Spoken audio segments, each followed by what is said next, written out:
We want to welcome the 65 coordinators today from 36 communities ranging from Alaska to Delaware. Let's give them a round of applause. All doing a million cups in every city, and we're all volunteers. So my name is Luke, along with these amazing, beautiful community organizers behind us, minus one not wearing her shirt. Don't pay attention to that. And who's here at a million cups for the first time? Let's see a range of hands there. Well, thank you for coming. If you're not familiar, 1 Million Cups is a community organization where we have two companies present for 6 minutes. We then open it up to our amazing expert panel for questions, and then we open it up to you guys. So with that, let me introduce the expert panel. There's a delay. Hello? There you go. So ready now? All right. Hi, I'm Crystal Wiebe. I'm the founder of Beer Paws, a Kansas City-based company that works with craft breweries to make dog treats. It's really hard to follow that. My name is Matt Danzler. I'm the president and head coach of TSC, Sales Coaching, and Small Business Consulting. Awesome. Thank you for coming out. And with that, we're going to introduce Jay with Paw Party. Come on up, Jay. Let's hear it for Jay.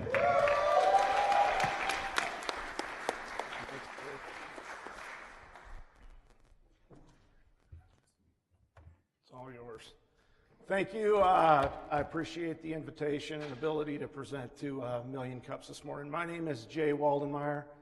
I'm a Kansas City resident for 21 years, originally from Milwaukee, Wisconsin. Been involved in a lot of businesses in Kansas City. The largest one that some of you may or may not have heard of is Kansas City Building Supply. We're a building materials distributor. But have been involved in a lot of other businesses, including real estate, oil and gas exploration, oil and gas services, as well as an investor in a company here called Athlete Network, which kind of led to the discovery of Paw Party.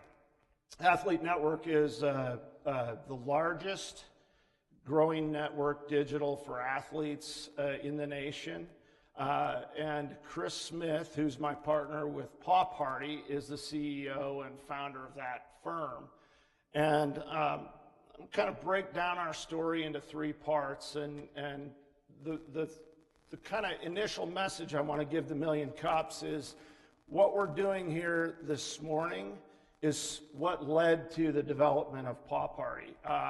My involvement in Chris's business and investment in his business and seat at the table and board of directors led to a beer drinking evening one night, and as most things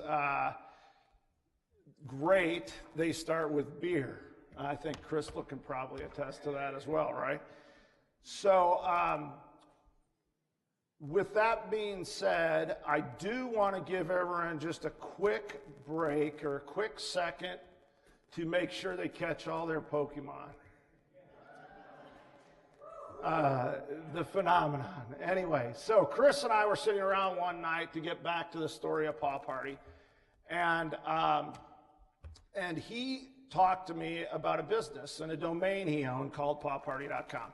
Pawparty.com was essentially what he had in mind, an MLM business for dog owners. So you'd have a home-based business and have a bunch of parties and have dogs come around, and owners would buy products for their pets. Needless to say, through some due diligence on the MLM model, we elected not to go that direction. There had been some models that existed. They weren't particularly successful, and there were some challenges with dogs and so forth in people's homes. So we did our first, what everyone in this room might call a pivot, and we decided we wanted to convert the business into what we call a pet gifting business.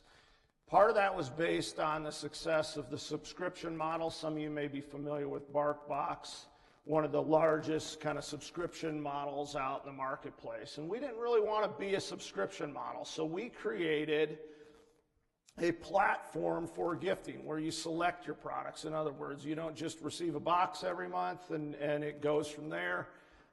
You get to select the products, and we wanted to develop a technology platform that would allow people to make pet gifting fun. So what Paw Party does is it makes pet gifting fun in an industry that is projected to reach $67 billion in 2018. Through that process, we decided instead of using existing e-commerce platforms, we wanted to develop our own, including our own back end. With that development, which took probably about a year of back and forth in terms of actual development, we built our website. There's our landing page. Obviously, you're all welcome to go to the site. It's mobile enabled, and it's still a work in process. We've spent a lot of time working on UI, UX, the actual buying experience. One mistake we initially made is you do have to have an account to buy from Paw Party. We're in the process of developing a checkout as guest option, which is essential in e-commerce, or the bounce rate just tends to be by far too significant. Most of us, I think, can attest that we shop in that kind of fashion. With that, like as suggested, we are in the process of honing the web development process, and I would say that we are at a stage that is revenue, but almost pre-revenue. We just started. We're not doing any digital paid marketing or anything like that. We're getting our feet wet. We're working on our fulfillment and our logistics. I know I'm coming to the end of it. And one of the things in terms, I know Million Cups wants us to have an ask at the end of our speech, and one of my biggest asks, because it's a big challenge in e-commerce platforms, is conversions. As you can see in the commerce space, the top 10% of performers in digital e-commerce get 6.25% conversion. Pretty small rate of conversion. So it's a big challenge we have, and I'd love for anyone in the room who has that type of expertise to share or help us with your stories. And then another final ask before I'm rounding up here is, Chris is obviously my partner and co-founder, and he's CEO of Athlete Network. And I'd like all of you, hopefully before you enter the room, encourage him to get up on this stage and tell the Athlete Network story. That's Paw Party.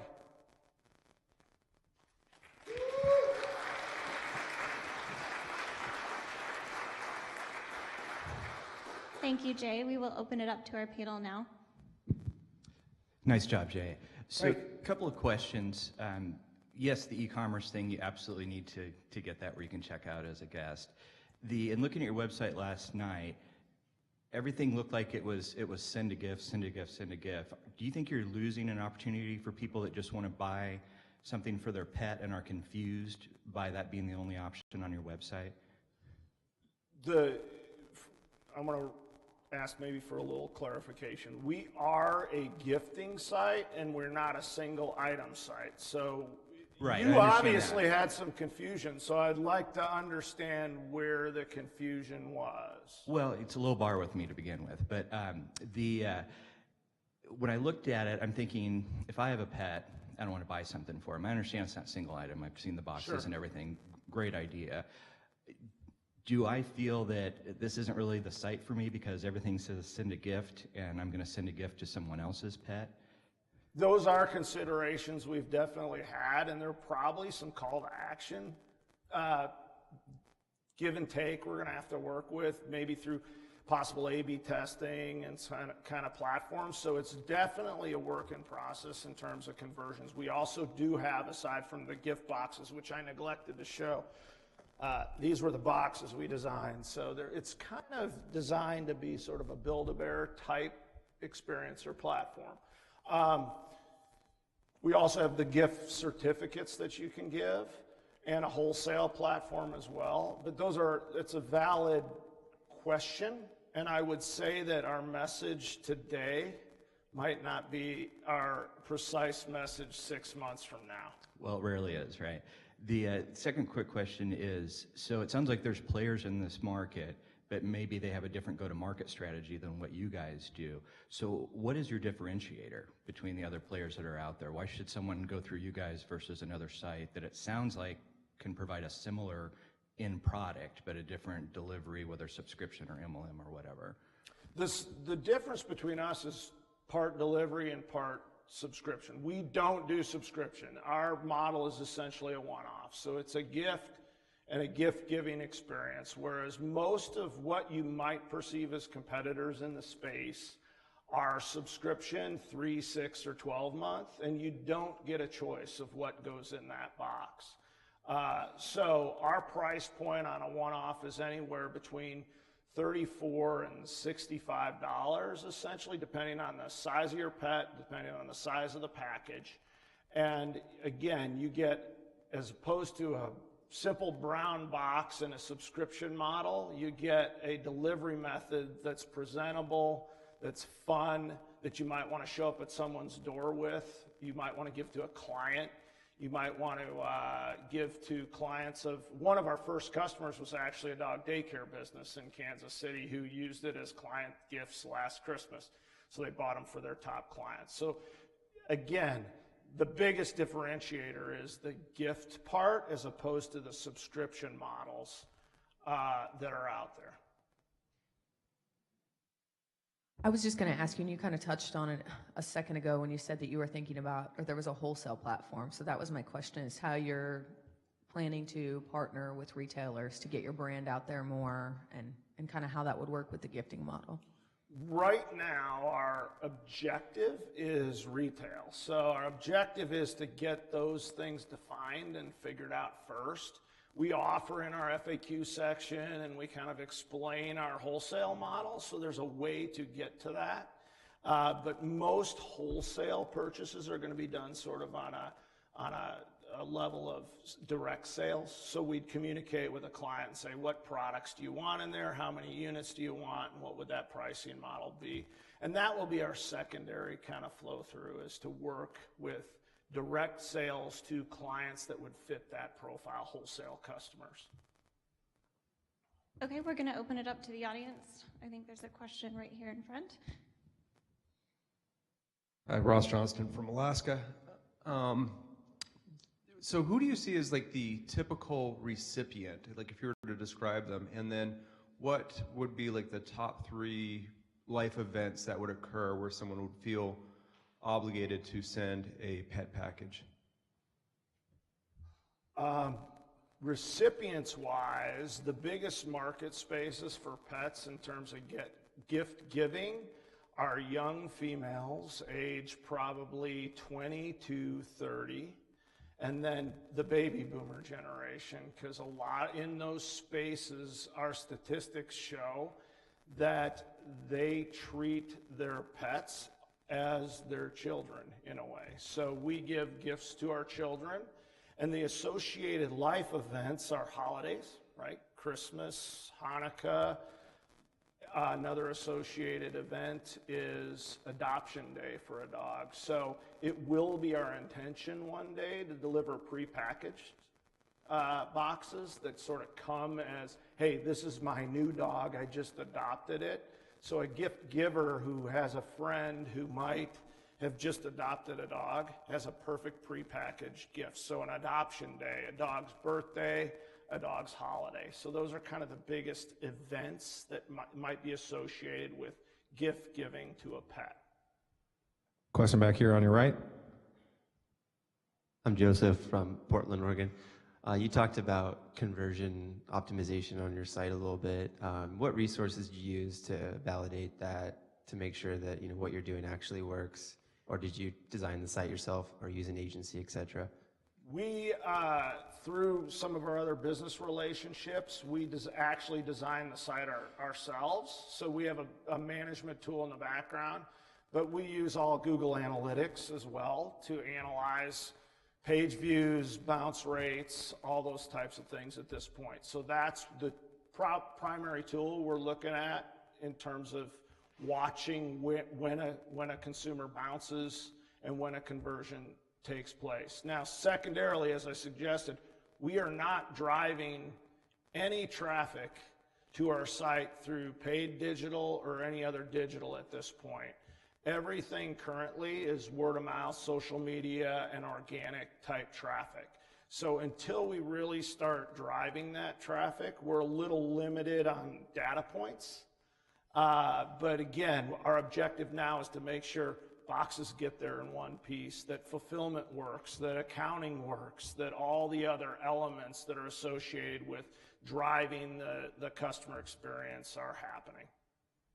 Question on your left. Yes, hi, Jacob Guerra from Shreveport, Louisiana. I was wondering what the price point was and what you think your likelihood for a return customer would be. The price point is, again, the base box is going to be $34. So that's going to give you 3 items. It includes shipping. It's a very simple experience. The top price point in the boxes is about $64. And then we have a category on the site which includes luxe or premium items. And those vary anywhere from $40 or $50 an item on up to a couple $100 an item at the present. And those are kind of a la carte additions to a box, and you can add up to 7 items to any given box. So the base is you pick your dog or cat size, and then you pick the package size. And the basic packages are 3 or 5 item packages, and then you have the ability to add up to 4 or 2 luxe items to those base packages. Question back left. Chad Jensen from Yankton, South Dakota. Question about the products that you put into the package, and since it's a gift giving, how do you get feedback on whether they liked the product? We don't have a way to get to a receiver of a package currently. Now, we anticipate that a lot of gifts will be given essentially by the pet owner themselves or bought by the pet owner themselves. Whether we're given that message correctly at the present, it is debatable, but we do anticipate that we will generate feedback through our social media platforms. We have a way through our website to generate feedback, and when we can, we're obviously collecting emails and so forth. So we'll do consumer outreach. And that's why right now, the way we're doing it slowly. We don't want to digital market and lose track of customers. We want to be very in touch with the experience. So a lot of the ones we've got now, we've followed up. Did your package show up in one piece? Is everything in good shape? So we can kind of track that and keep our thumb on it very closely. Right here down the middle. Hey, Philip Baird, Springfield, Missouri. I have a question about where you guys are getting all your product. Are you guys manufacturing yourselves? Do you have partners that are providing all of your product? No, our hands are full developing the site, let alone developing product. I would anticipate, and we do collectively anticipate, that in the future we will try to develop some of our own products, but we buy through manufacturer direct relationships and wholesale relationships. So currently we're not really that concerned with gross margin. We're concerned with product delivery, customer experience, and those things. As we achieve scale and get more volume, whether we develop and build our own products or develop buying relationships that gives us greater economy of scale, that's when our margins would improve. But that's where we're currently getting products, wholesale and manufacturer direct.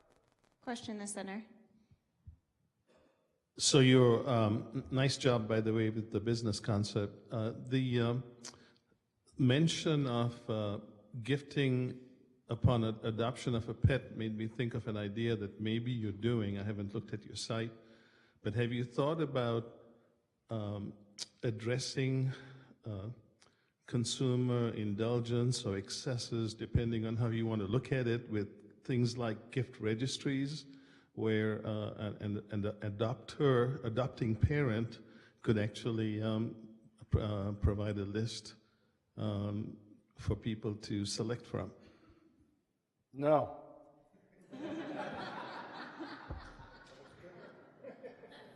Another question in the center. Hi, good job, Norris Kruger, Boise, Idaho. My dog is Buddhist. Do you have a holiday for him? Holidays for everybody. Seriously, it's hard not to think of, forgive me, Paris Hilton and the Kardashians. But do you have any celebrity endorsers yet? Have you looked for anybody? Not yet. Do any of the KC Royals have dogs? Yeah, they do, and I have a list of them. Excellent. No, we've explored that, and with some of our social media content, we're actually doing some little clickbait development in terms of articles for blog posts, most popular cats for celebrities, most popular dogs for celebrities. So the initial association, celebrity endorsement is typically expensive. So writing that check is not in our current roadmap. I would venture to say that in the future that'd be explored. But we do intend, through part of our media strategy, to take advantage of the desire by celebrities to be seen with their pets. They do it all the time, so it's a great point. Back here on your left. Hi, Jessica Craig with Sedalia, Missouri. We talked about your supply chain. What about fulfillment? Where are you packaging all the materials in a box?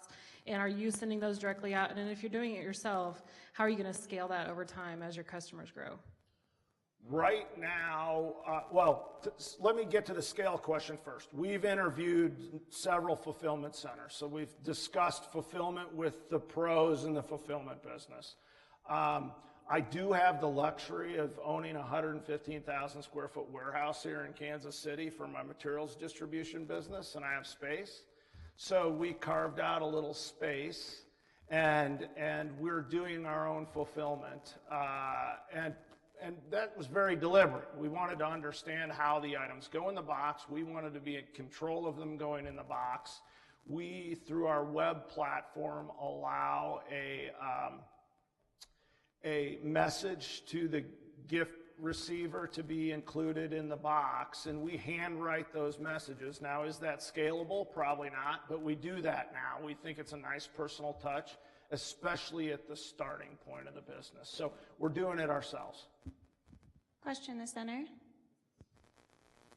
Alex from Omaha. I'm curious on how you position yourself against retail stores like Petco and PetSmart, where it's a quick drive, down to the store and they can easily pick out treats and, toys, whatever. Also with Amazon, where, it's pretty easy to find those same things and you have free 2-day shipping. Again, one of the big differentiators is this. You can't go on Amazon and get a nice little tote for a gift, right? You get a brown box with an Amazon label on it from a fulfillment center. So with the pampering of pets, dogs and cats alike, this is the experience, or one of the biggest differentiators. Are the products in the box particularly unique? No, you can go down to Petco and put them in a plastic bag. And then as a consumer, if you want to give them a gift, you have to come up with either a box or wrapping or whatever you need to do. This is a handy way for something to show up in a very presentable fashion in a gift form with a message along with it. So that's kind of the differentiator. Down the middle, back here. Paul from Kansas City. How are you using Pinterest, since it's 80% women using it, and you want to go organic and say Facebook fan page to push out brand, what you guys are doing right now?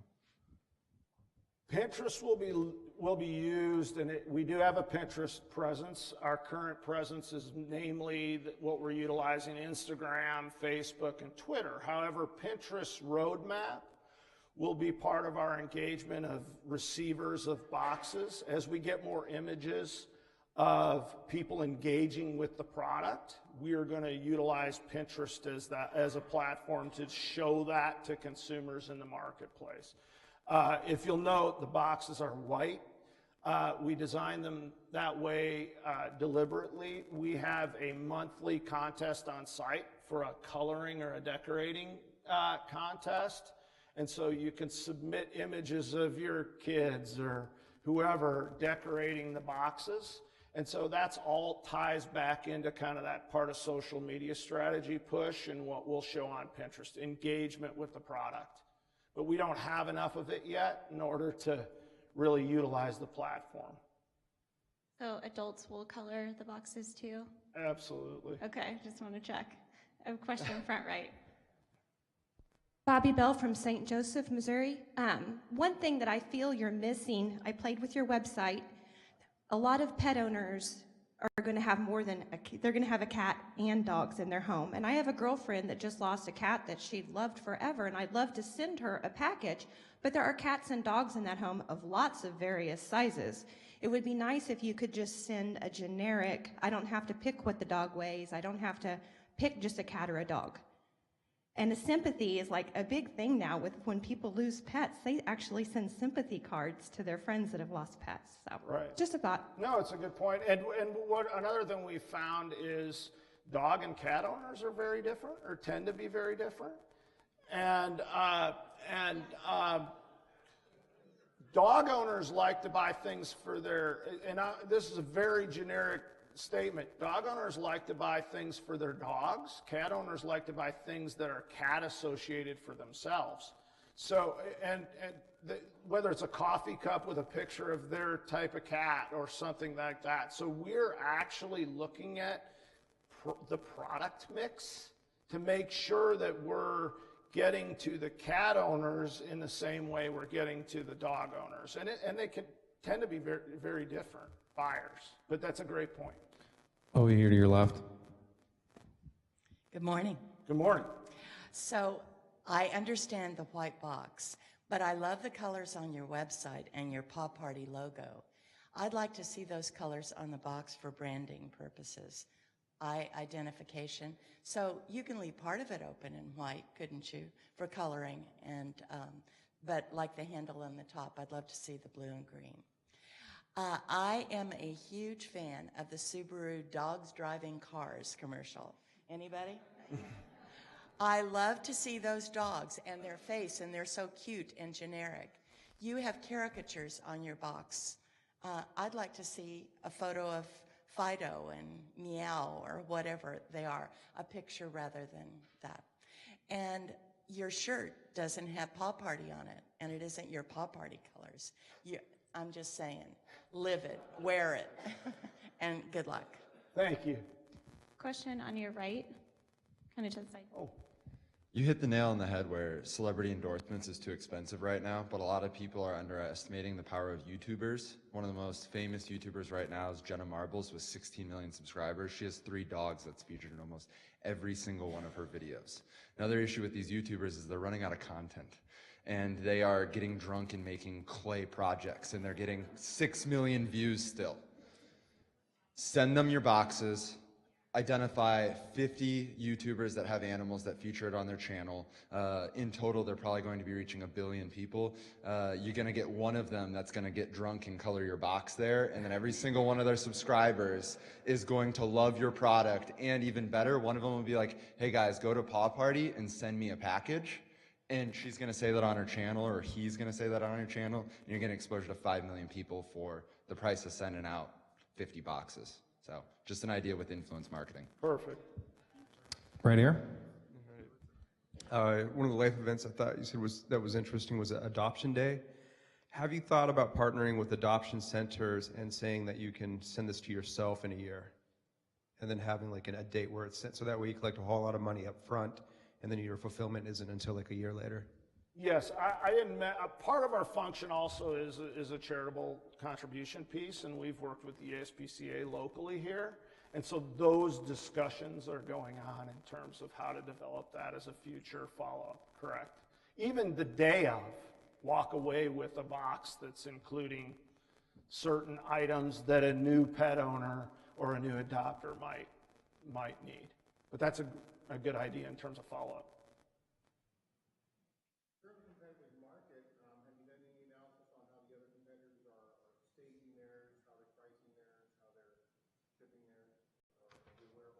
Yeah, but the space itself, there's no one we're really aware of that's doing individual gift-giving boxes.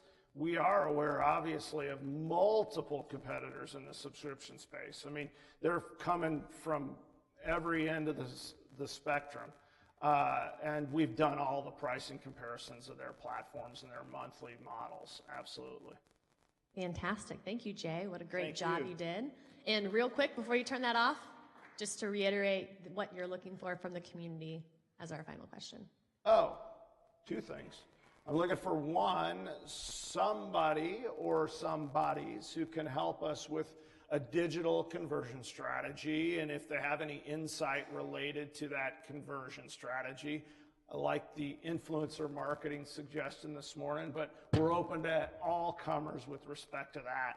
And my second piece is, as I suggested earlier, this isn't related directly to Paw Party, but love for all of you to encourage my partner Chris to get up here and give an Athlete Network presentation. He's not going to hear the end of it till he does. Fantastic. Thank you. Thank you. All righty, guys. We've got some quick announcements for you. We're going to welcome up Nathan Kurtz with Kaufman to tell us about E-Day at the K and be thinking about Mud Club. Just be, brewing that for a minute. Thanks. Please raise your hand if you know what E-Day at the K is. That's good. For those of you that don't, Entrepreneurship Day at the K, this is the 5th annual event. It got rained out in May. It's usually part of 1 Week KC. This is a chance for you to meet with other entrepreneurs, have a tailgate from 4 to 6 p.m. next Tuesday on the 19th. We have a awesome panel. We have a musical artist, a performing artist, painter artist to demonstrate their work. And we're trying to tie together kind of the tech startup community with the artist community in town. Highly recommend, come to this game. Registration is on these cards in the back. It's at kaufman.org/eday.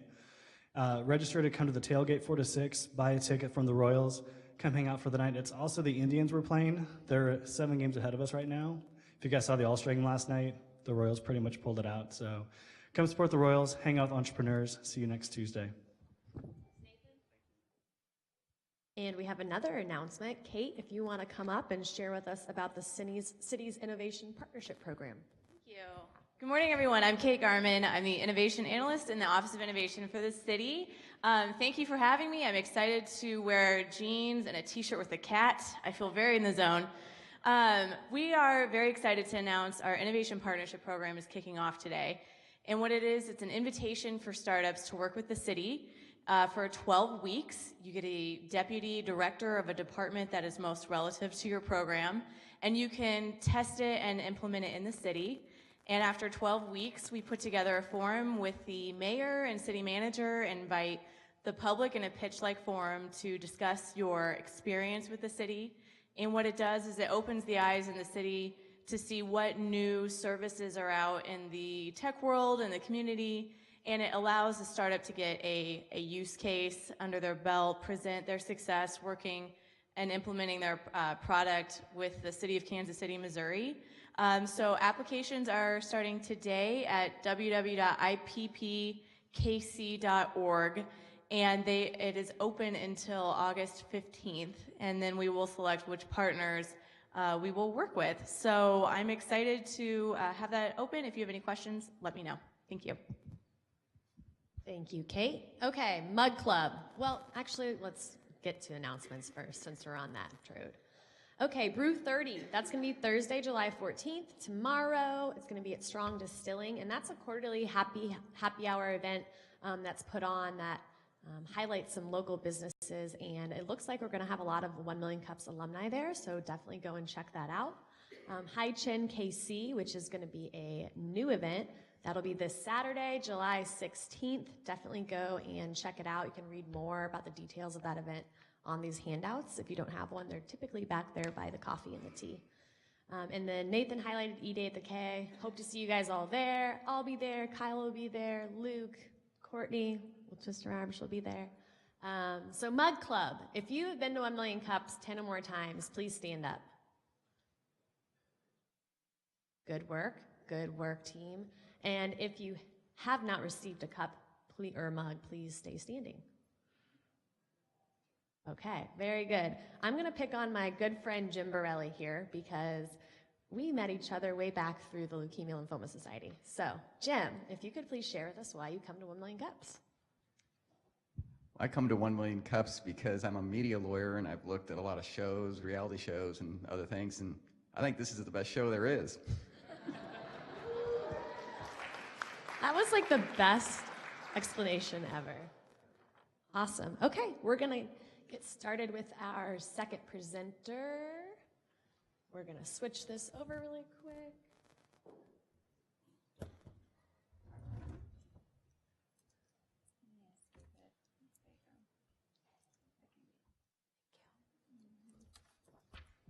All right, and we've got Taylor here with Under the Zigba Tree. As soon as we get this started, we will welcome Taylor. Let's give him a round of applause.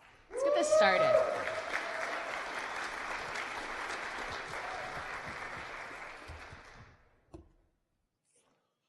I'd like to start by telling you all a story about a woman named Beatrice. Beatrice was a young Kenyan woman, married and had 3 children. Unfortunately for Beatrice, her husband was not faithful and ended up contracting HIV.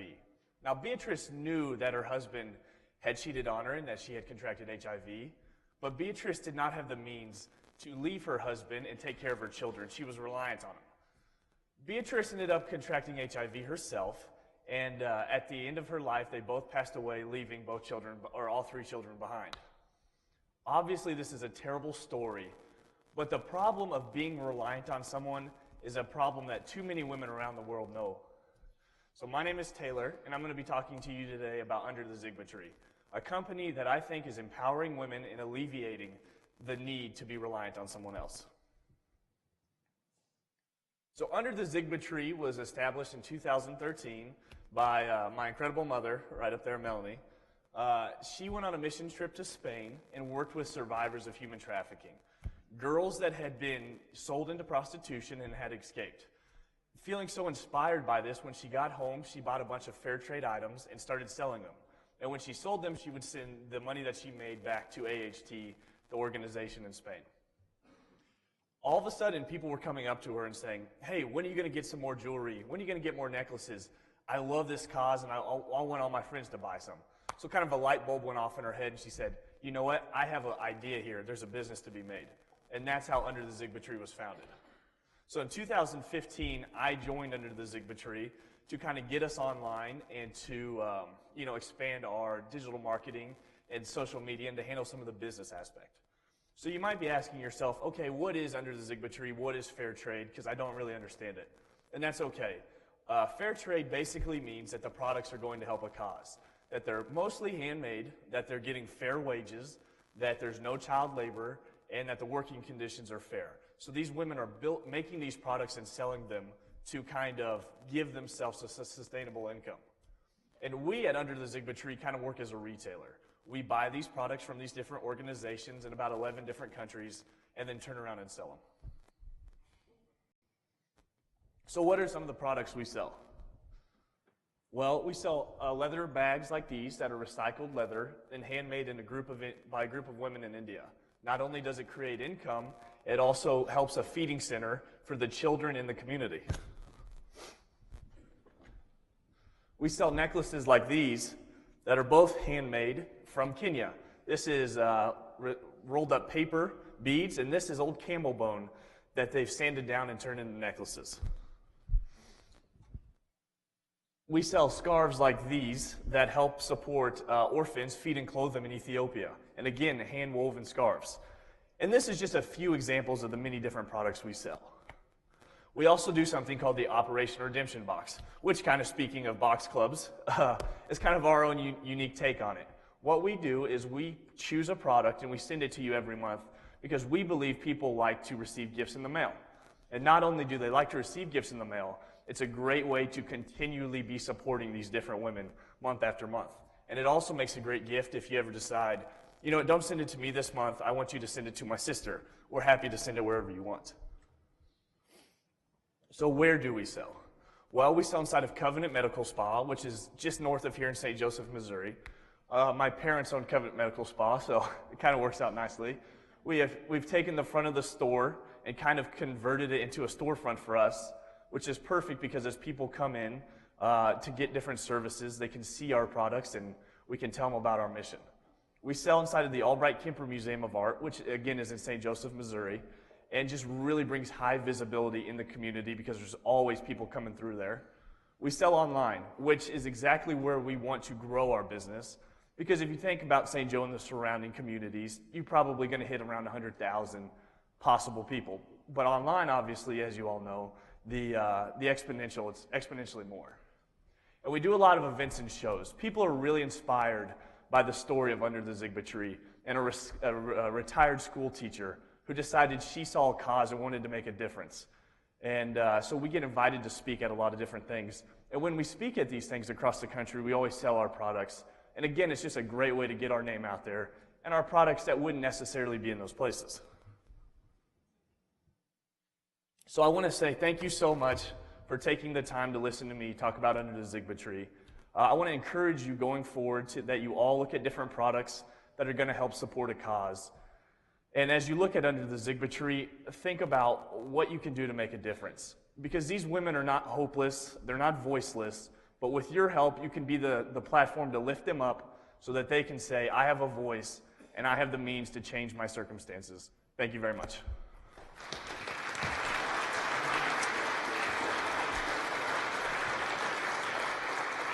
Great job, Taylor. We're going to go ahead and open it up to our expert panel.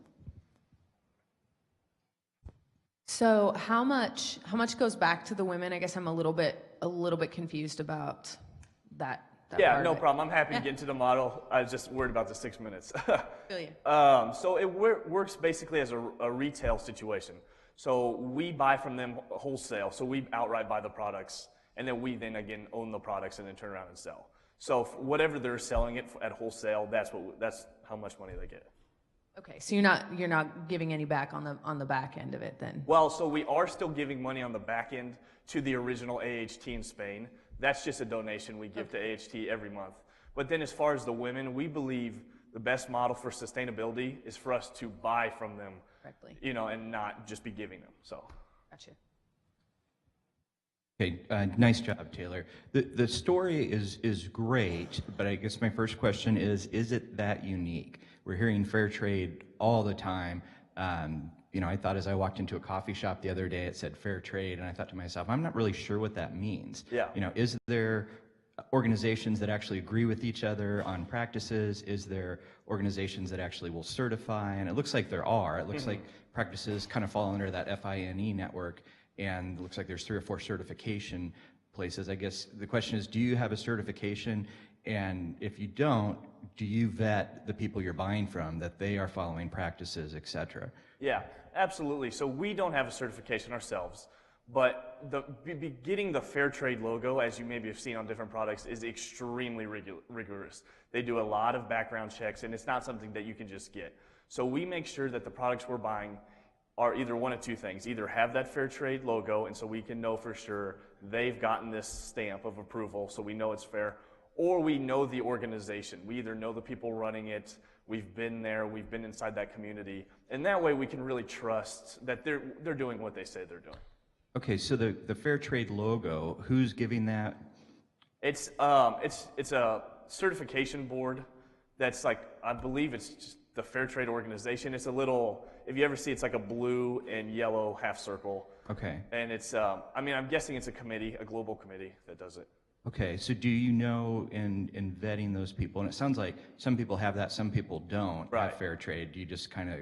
So if they don't have that logo, Right. we work with them because we know them, because we know the people running the operation, because we've been there, and we trust what they're doing. So not everything we sell is fair trade. Okay. But most of it is, and then if it's not, we're in that community, we know who's running it, and so we can be reliant on it. So if everything's not fair trade and you're calling yourself a fair trade boutique, Yeah.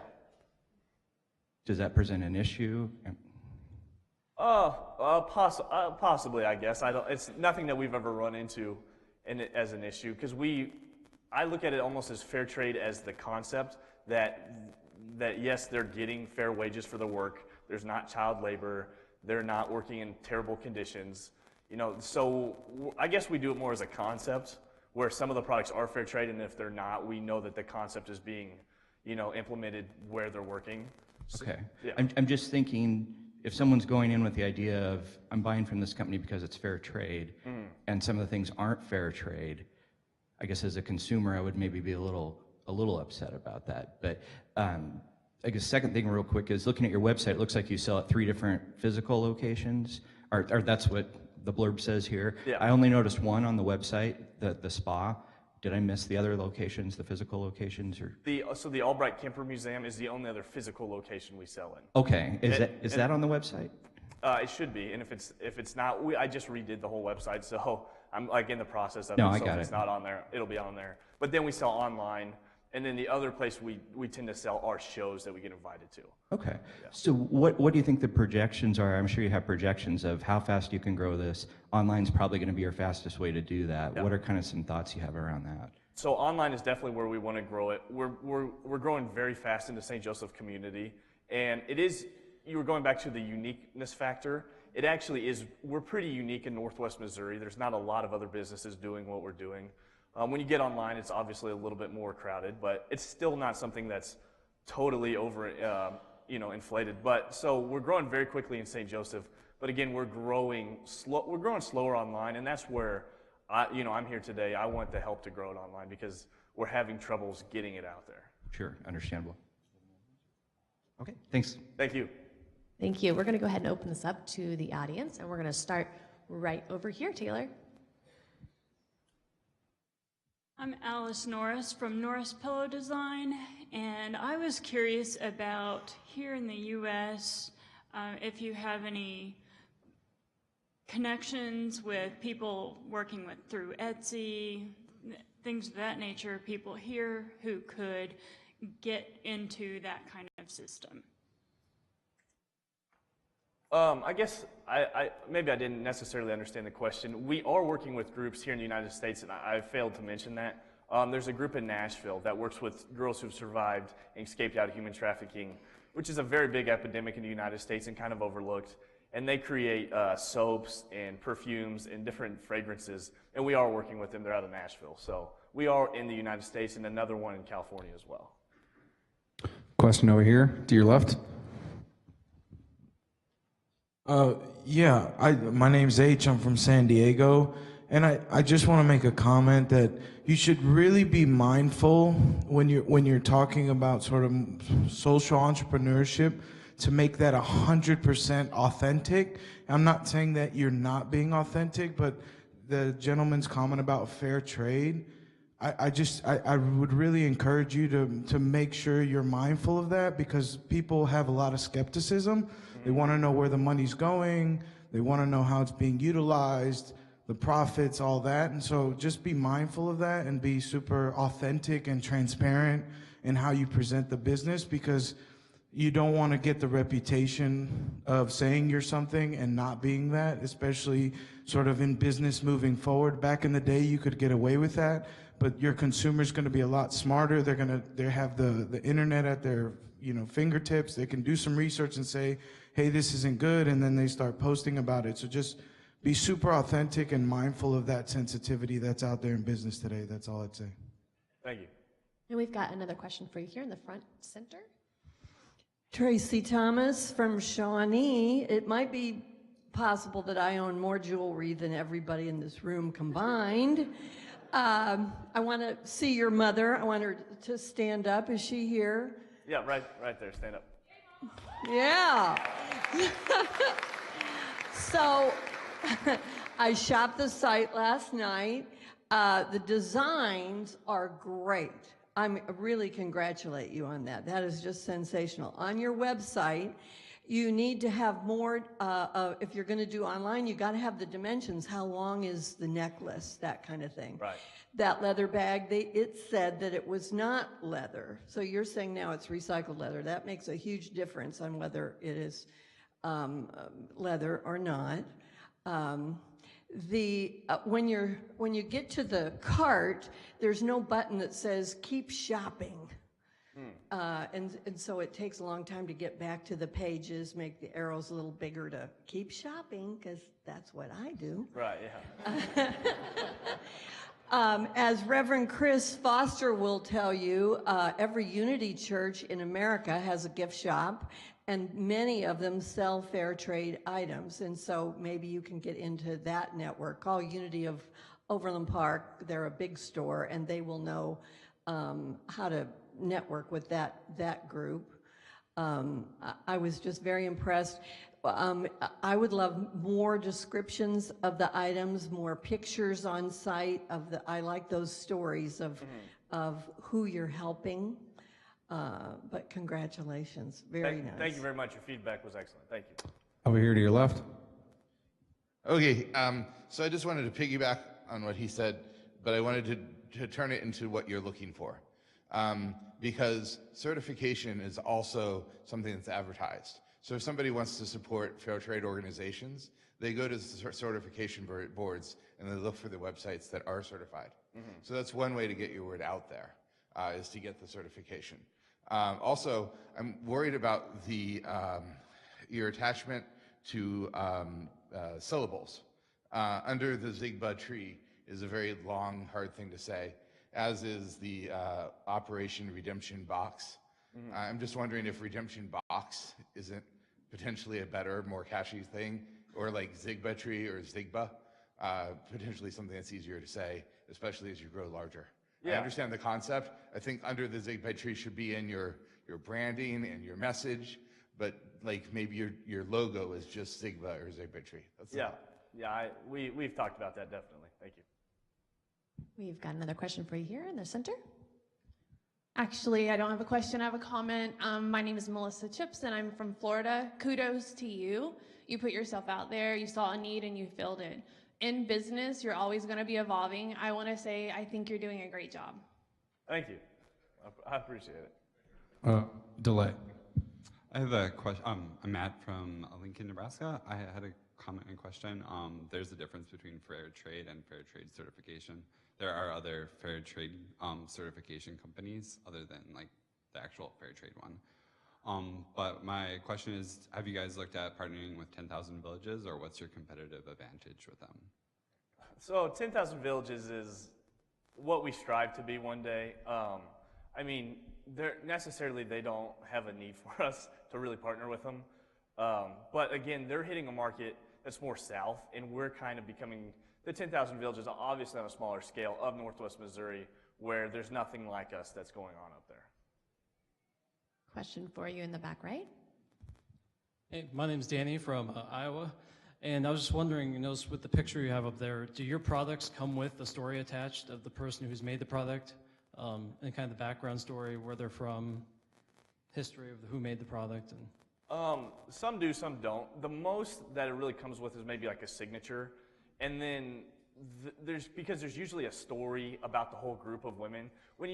Again, and this kind of goes back to the fair trade thing, when you think about these organizations we're buying these things from, don't think of like a big organization. This is maybe 4, 5, 6 women, and again, they're living out the mission, but it's hard for them to become certified. So usually they don't have the means to really get their story out there. So when we're communicating with them, we know the story as a group, but it's harder to pinpoint each individual person. Yeah. Over here to your left. Hi. A couple of comments. These might seem a little brusque.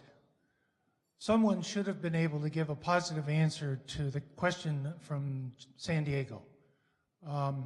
You have a very large audience, and today it seems we have a lot of people from out of town, and you may or may not get a chance to do this again.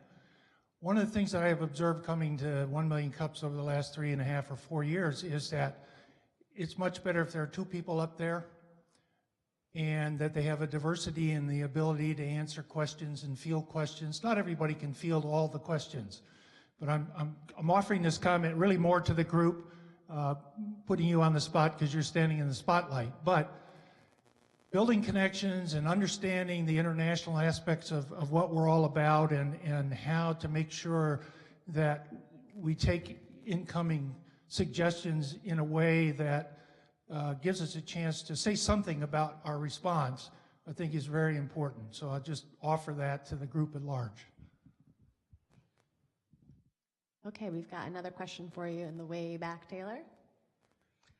Hey, Taylor. Matt Blake of the Job Spectrum. Just an observation or just some passing on some knowledge. There's a very similar type of organization that launched in November of last year called ShopVida, vida.com, but it's more focused on artists designing scarves and apparel, and it's mostly, I don't know if there's jewelry involved in it or not, but then the organization contacts the manufacturers, and the manufacturers in India and Kenya or Africa or wherever make the work. So that's something that you might want to check out to cross-pollinate or to glean some stuff from their experience. And again, it's called shopvita.com. Thank you, absolutely. I'll check them out. Right here up front. Hey there, my name is Caitlin. I'm from Cedar Rapids, Iowa. On a side note, I kind of like Zigba Box. It has a nice ring to it. But I am curious about distribution and product fulfillment. So I was curious if everything you have is listed on your website. And then if you ever have an issue with people purchasing the same item multiple times and you not having enough of the product, and how you manage that, and also kind of your shipping turnover time. Yeah, absolutely. So as far as having everything on the website, no, it's not. We don't necessarily have the funding to put everything out because we are in 3 different locations. We keep our popular items on the website, but we have different items at every different location because if you come in the spa and you say, oh, you don't have this necklace, we can just say, okay, go over to the museum or check on our online. So not everything we sell is online. We always try to mix it up a little bit. And as far as like turnover rate, we can do it pretty quickly. I ship out of our office. So every time I get an order, I pretty much box it up right away and get it out in the mail immediately. We're small enough that I can do that and consistently do it, so that's really not a problem. And I can't remember the... Yeah, so the platform we use is a Wix platform. And I don't know if you're familiar with the marketplace Wix, but we keep our items in the back in storage. And so if I have only 4 necklaces, once someone buys that necklaces, the Wix will automatically take it down to 3. And then once the last one's bought, it'll be 0. The item will disappear on the website. We've got one last question for you on the very back right. I'm Karen Hauser from St. Joseph, Missouri. And I was wondering if you've looked into any of the refugee resettlement organizations because, for example, Catholic Charities of Fort Worth is training some of the refugees that come into their resettlements, mostly women, to do various crafts, and then they sell to retail businesses such as yours. Mm-hmm. So that might also be a source. Yeah, absolutely. Thank you. So our final question for you today is, what can we as a community do to help you? Be social conscious about what you buy and if it goes to help other people, and then branding and helping us get progressing on the website and expanding our online marketplace is something we really need help in. So yeah, that would be, online help would be excellent. Great, thank you so much, Taylor. Thank you.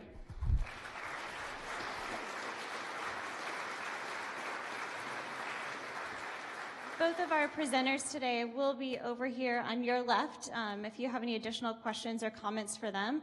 Thank you for being here. Next week, we have our own Luke Wade of Casey Crew will be presenting, as well as a company called Empowering the Parent to Empower the Child.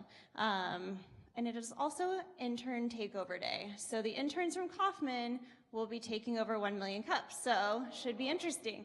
We will see you guys next week. Thank you.